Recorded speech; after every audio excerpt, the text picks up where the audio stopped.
to talk to you about something that is, in my opinion, really important, something that I'm really passionate about, social justice. And to set the stage a little bit, I'll tell you why I thought this was important to talk about.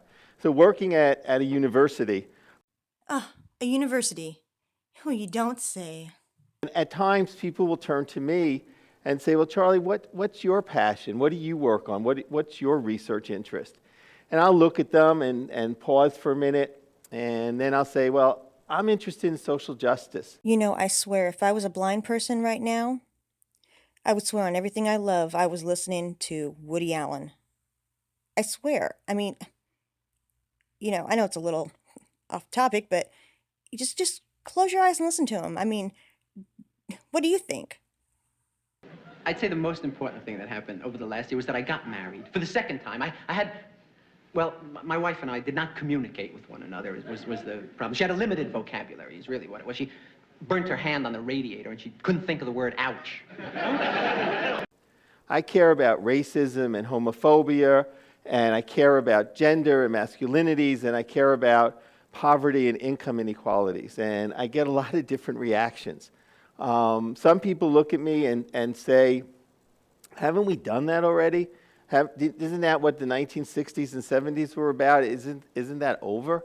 Yes, we have done that already, and the great pioneers of racial equality from the 60s and before that, they are rolling over in their graves from all of you SJWs. The most people, the biggest kind of reaction I get is sort of this metaphorical kind of like tap on the head saying, oh, that's nice, dear. And then they really just glaze over as I continue to talk. Well, can you blame them for being patronizing at all? Social justice warriors need safe spaces. They need to be protected from hurtful words. These safe spaces have activities like coloring books, for Christ's sakes. It's like a little daycare or something. Okay, so can you really, really blame people for patronizing you? So what is social justice? So to me, social justice is a place where everybody's free to achieve everything that they're capable of doing, where there's an even playing field for everybody, where every child who's born is allowed to dream really big. Maybe they could give a TEDx talk one day. And it doesn't matter what their background is. It doesn't matter what their gender is. It doesn't matter what their language is. It doesn't matter where they are. And it even doesn't matter how much their parents earn. Everybody is free to accomplish their goals, especially in this day and age. But look back in the slavery days, okay? Black people owned slaves. Black people even had the ability to work their way up out of slavery and buy their own slaves. Okay? So, yeah, everybody does. But unfortunately, I believe we're not there yet. You and your kind are never going to believe that we're there yet. Because what you really want to do is find something to bitch and whine and complain about. So first is the issue of racism and human rights. And people will say to me, but we have a black president. He's been elected twice. So we live in a post-racial society. Well, maybe we don't live in a post-racial society, considering that the majority of people who voted for Barack Obama were voting for him because he was black. Now, granted, the majority of the voters were white, but they were still voting for him based on skin color. The majority was, and that's the honest to God truth. You know it's fucking true, all right? Ain't nobody heard of Barack Obama before all this, okay? He just kind of came up out of nowhere, all right? So they couldn't go off of his politics or anything. So many uninformed voters voted for him because he was black. That's racist. And I sort of have to look at them and scratch my head a little bit and say, well, do you really think that Michael Brown's family in Ferguson, Missouri thinks we live in a post-racial society? Oh, Michael Brown? You mean the guy that was robbing a convenience store? Hmm. Okay, well, there's no video of his death, so I guess it's just, one person's word against the other, but we're talking about the guy that robbed that convenience store, huh? That innocent young black man. Okay. And what about Trayvon Martin's parents down in Florida? Oh, Trayvon Martin. Now we're talking about the innocent young black man that was beating the shit out of the half Mexican, half white guy, George Zimmerman. That guy, the guy, the guy that was getting his ass whooped. Now you can debate whether or not he should have used lethal force on this kid. You can debate whether or not you thought it was justified self defense. But one thing you cannot debate is that George Zimmerman was getting his motherfucking ass whooped. Look at him. But racism and human rights violations takes many forms. Another practice that's happening in our country today is voter suppression. What the fuck are you talking about? Voter suppression how? So across the country, in many places, there are attempts to limit the rights, particularly of people of color and poor people, to vote. Once again, you're not giving me any example of how this is being done. I mean, really, what the fuck are you talking about? Who's suppressing who? Who's trying to keep people of color from voting? Really? Our most fundamental right as Americans is being limited by people. Okay, now you're just talking out your ass. You didn't give not one example of how voters are being suppressed their right to go to the polls and vote for a candidate or law that they want. You did not give not one example, let alone a solution. So sir, you, sir, are talking out your motherfucking ass. Oh, wait a minute. Are you talking about that bullshit that Francesca Ramsey said about certain places are requiring ID to cast your vote, and henceforth IDs are expensive and black people are poor so they can't afford it. So really requiring ID is an attempt to limit black people's ability to vote. Good old-fashioned voter suppression with a dash of racism and classism for good measure. Requiring voters to have ID seems like a harmless precaution until you realize the majority of people lacking ID are either elderly, poor, and aren't white. And frequently, they're all three. Is that what you're going off of? Because that's the only thing I can think of. Other than that, you're talking out your ass. And even Francesca Ramsey's fucking bullshit MTV decoded video is talking out their ass. So no matter what, you're just talking out your ass. Another issue that I care about is gender. So I have to ask you when feminism became the new F word. Why are we afraid to say it? Why are we afraid to talk about it? There are gender issues in this country as well as around the world. So in our country, we can't pass an equal rights amendment. We can't guarantee that women earn the same amount for equal work with men. It's currently around 77 cents on the dollar. That doesn't seem right. Once again, you are talking out your ass. You are not giving any example of how this is being accomplished. As a matter of fact, I'm going to give you one example of how it is being accomplished only on the other spectrum. Women getting paid more than men. Just look at the porn industry. Oh, yes, the porn industry.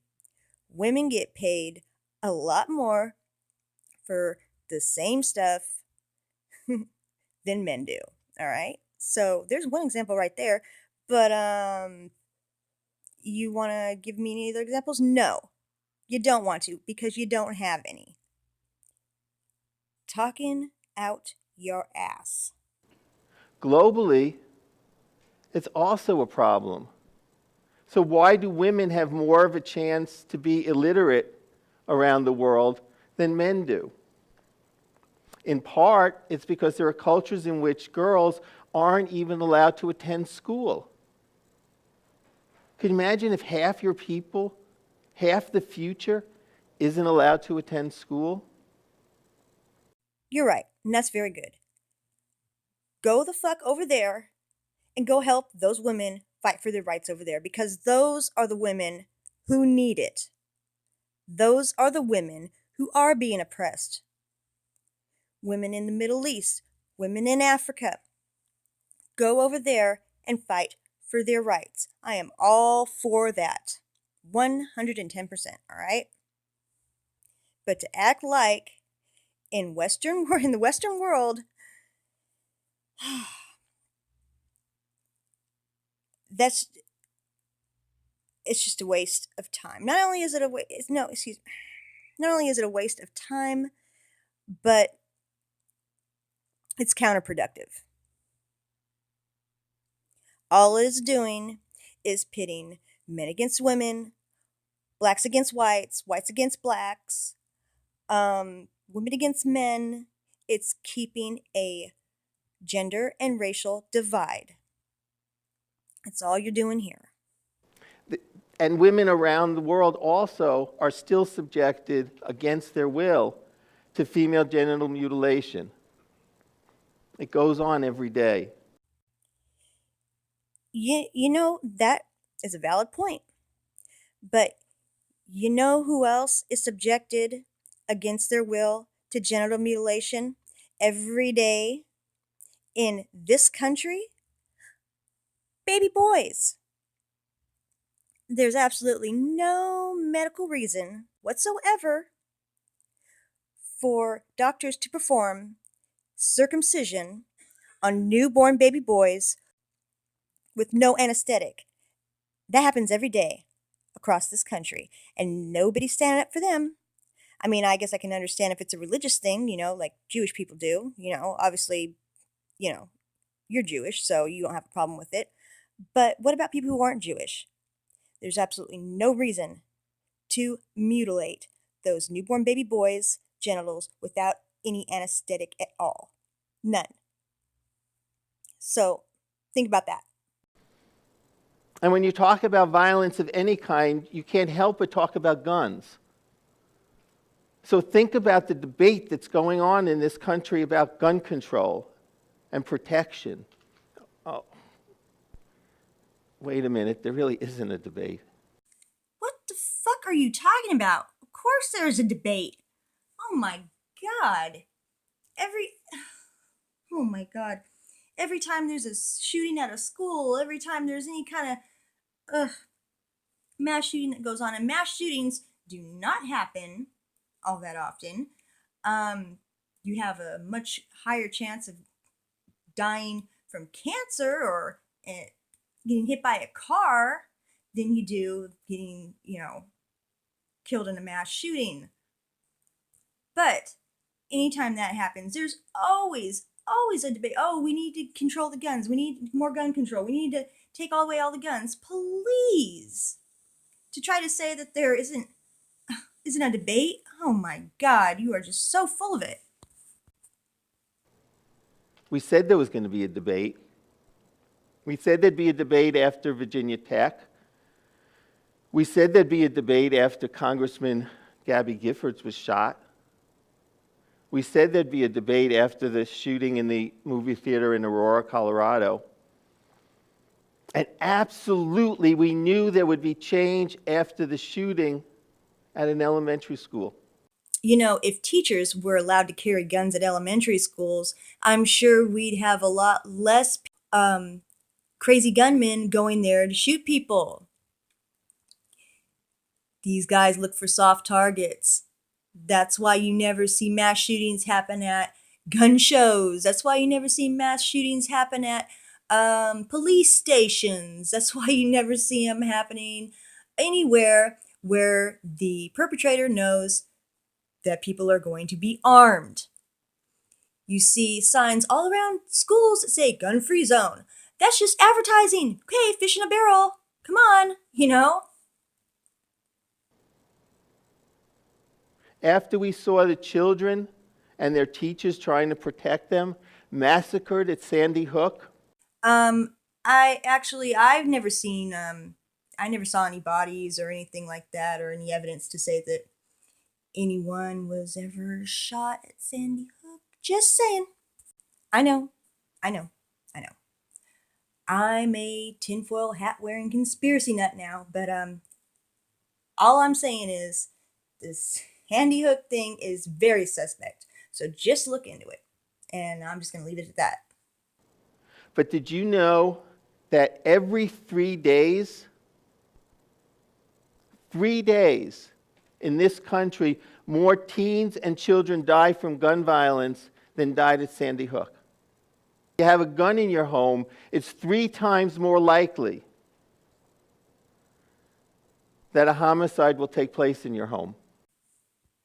And all that can be prevented with a little gun safety education. Banning guns is not the answer.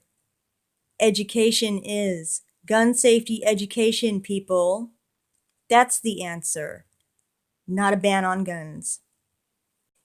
This guy is annoying me more and more and more. I don't think I can take any more of this video. That's just too much for me. So, all right, guys. Subscribe to my channel if you want to see more videos like this, and click the like button if you enjoyed this video. This is Pretty Kitty. See you next time.